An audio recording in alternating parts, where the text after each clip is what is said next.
All right, guys, so as you can see, I just unwrapped these brakes, and this video is not to bash other coders, nothing along those lines. This video is to explain what you guys need to look out for when you are having your brakes done by somebody, myself included, actually. So there's a number of things on these brakes that are wrong, and these were done by a local coder, and I actually feel a little bit bad. This is a local coder who I believe follows the channel. I contacted him because he had done these brakes, and he said he kind of apologized, said it wasn't his best work. I believe there's some sort of miscommunication happening, that he didn't take them apart. I think they were supposed to be delivered to him taken apart, but I don't know enough of the details. I do want to go over a bunch of the things that are wrong with these, so I'm just going to shoot a bunch of footage, and then I'll be voicing that over.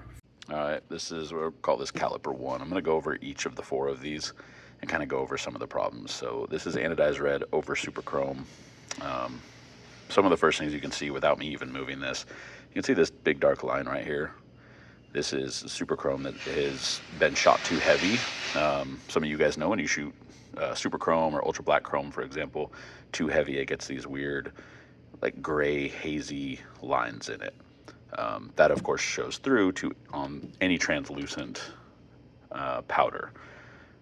So these should have been taken apart no matter what. I mean, without a doubt, these 4 bolts come out on the rears. It's these 4 bolts, and then, of course, there's a crossover tube that should have been taken off of these, but we will get to that.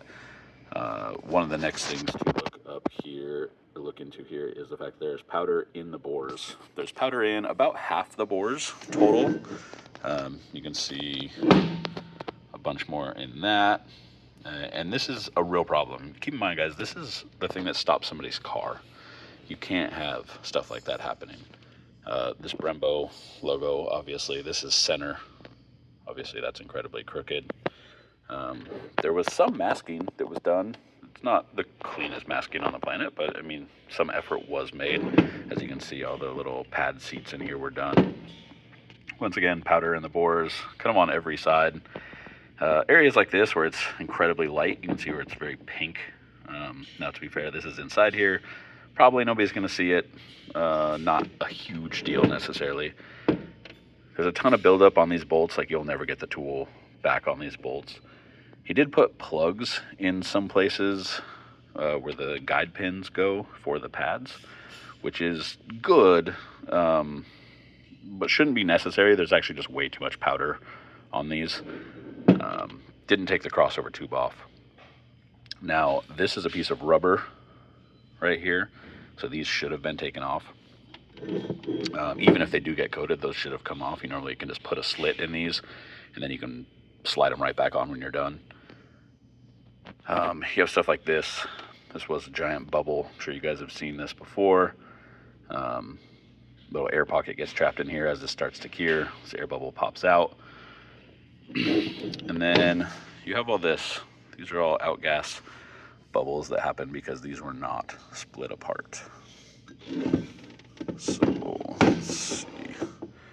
This one doesn't have any of the strange runs that a couple of them do, but we'll kind of get to those. We'll move on to the next one here. The other front, once again, incredibly crooked sticker. This one doesn't appear to have, has a little bit of powder right there, and that bore could be worse. This one still has a seal in it for some reason. This one's probably the best one overall. Very pink out here. I don't know if you guys can see that, if it translates well on video. But once again, crossover tube was not taken off.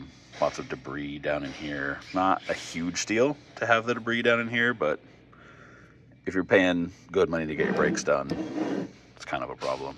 Still has the same dark red lines from all the runs and sags in the chrome. I believe this is anodized red. I'll have to verify. Stuff like this.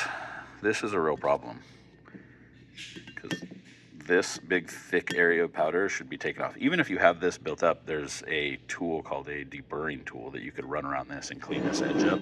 Shouldn't be that built up anyway, obviously. And then all of these bleeders were coated, which they should not be getting coated. I have done them for people in the past. I tend to avoid it. If they ask me to specifically do that, I will do that, but I tend to not to. Rear caliper, tons of powder in the bores on this. I mean, all four of these have powder in the bores. Another big dark line right here, big sag. For some reason, when these weren't taken apart, he plugged all these so that you could fit an Allen head back into them, but these bolts are never going to come out until these are stripped. So this should have been left bare for sure. Getting something to seal on that is going to be nearly impossible. It's a big drip here in the candy red. Once again, these were done in place. These were done in place. Getting powder to stick to this is typically very hard, so that's why you can see this is much more pink. Turn the flash on to see if it helps, but it doesn't translate probably particularly well on video. Once again, bubbles coming out of all these. This side doesn't have any, but this is very sealed. I mean, that's so much powder to be able to fill that gap up. Once again, the pins were all masked, which is good, but shouldn't be necessary. Like, there's not a lot of powder goes in here anyway. You can actually see how thick the powder is. That's still a problem. Moving on to this one, same thing, still has the same sag, same dark spot, holes here, powder in the bores. This one has pretty huge drips on it. You can see how this was hanging. This was obviously pointing down initially. A lot of stuff coming in through here. So there's lots to go over. First thing first on these will be measuring these stickers so that I can reproduce them, and then I will be throwing them in the chemical stripper. Guys, I do have a video coming out about this strip tank setup. Finally did all the editing. It will be up in the next week sometime, just a heads up. All right, got these things all stripped. Now we're gonna go through the disassembly process. All right, first thing we're gonna do is get these crossover tubes off. I always suggest using a line wrench for these. It's just a little bigger surface area. It fits a lot better on stuff like this to try to get these lines off. It'll stop you from stripping out the little nuts on these.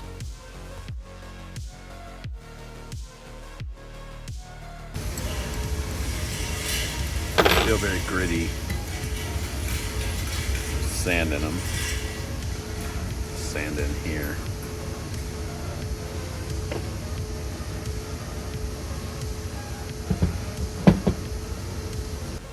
Okay, and then of course you need a specialty tool to some degree. You can get these at Harbor Freight. Just looks like that. Nothing crazy. An E14 is what this is. I don't know what the E is for. It's just something you can tell me in the comments. 14 I am confident is the size.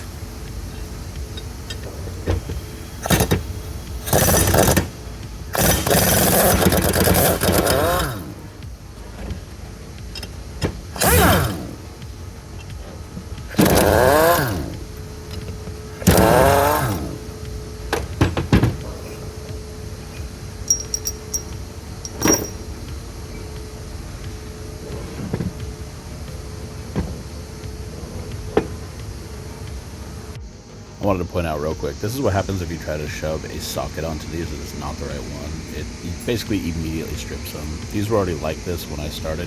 Luckily I had replacement bolts. This is a 6mm Allen head. This is the best way to do this.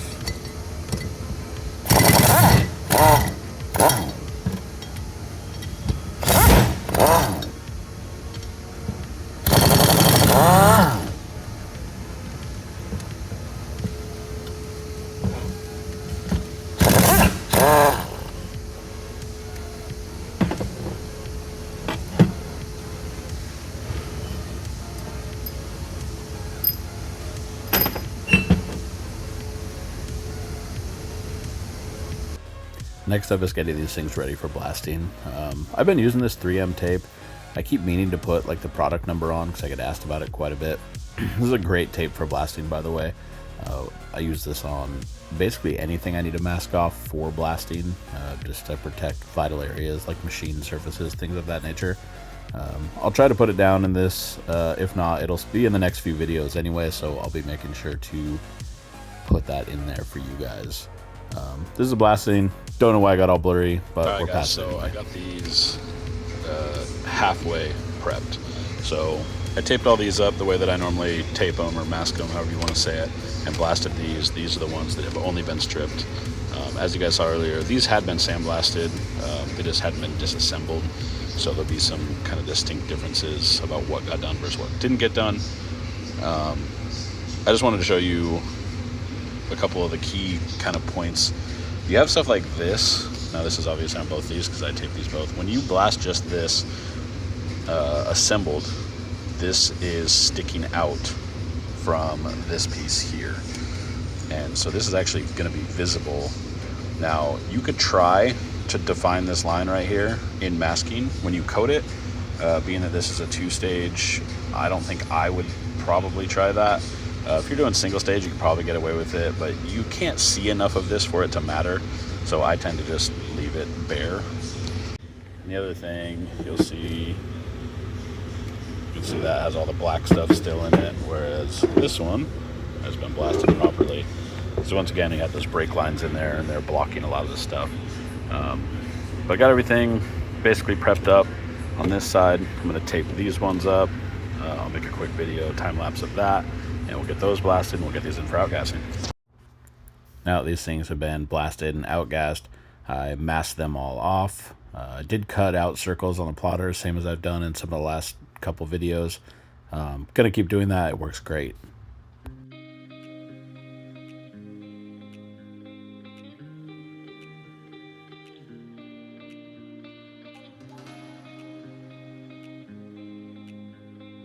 Another thing I want to mention here, to do the bolts the same color, you want the end, because it sticks out through the caliper, and then the head of the bolt to be the same. I thread them in and then tape off the shaft, like the shaft of the bolt, the shank of the bolt. That just guarantees that they will fit back in, because it is actually a pretty tight fit, but you still get the very tip of the bolt and then the head of the bolt done as well.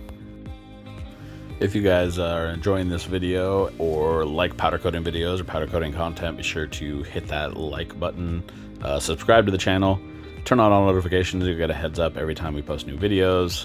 It's been forever since I post new videos, but there are multiple videos coming down the pipeline. This one is going up, I believe, on Friday. There'll actually be another video over the weekend, and then another video early into next week. So hopefully I can get you guys back over the channel, checking out videos again. And I have a bunch of new videos coming up. So I'm not able to do this with one hand, but when you get these out, you're gonna wanna turn these bolts just a little bit to make sure that you're breaking them loose. All right, and I know a lot of you guys maybe don't wanna do the disassembly and reassembly of brakes, but I have tons of tutorials that will definitely walk you through this process. I'm going to show a little bit of it again here just so you guys can see it. This is, of course, in time lapse, so it's moving a little bit faster than you might traditionally see. The first thing that has to go in are the piston seals, piston rings. They're called all different things. It's just a little tiny, basically O-ring, flat O-ring. Make sure that when you put these in, you do get them flat in there. You can see I'm kind of pointing. They have a tendency when you put them in to kind of twist in there, and then your piston will not go in, and if you do get it to go in, it will damage that. So I'm using brake assembly lube. I had somebody recommend this to me forever ago. I didn't even know it existed. I always just used to use brake fluid. The brake assembly lube does actually work great.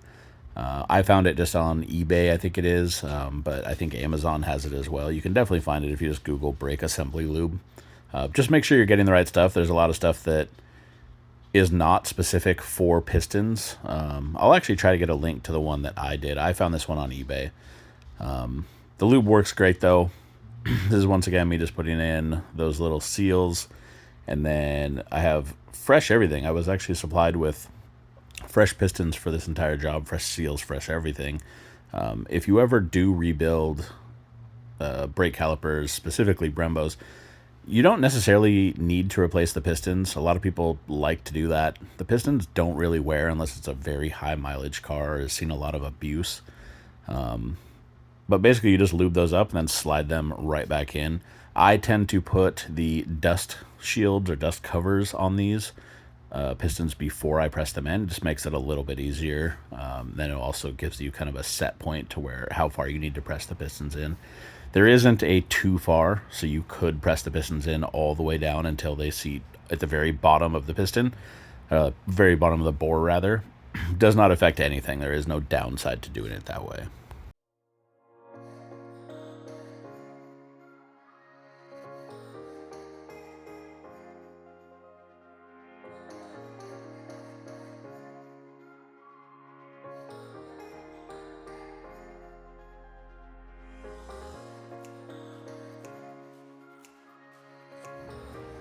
All right, then once you have everything piston-wise put back in, all the new seals, all that, you're going to want to put the two halves together. Now, what I tend to do is drop a couple bolts through one half and then use that to do the actual lining up. It's a lot easier to do that than try to hold each half of the caliper together and thread the bolts in. I've tried that numerous different ways. Trust me, this is the best way.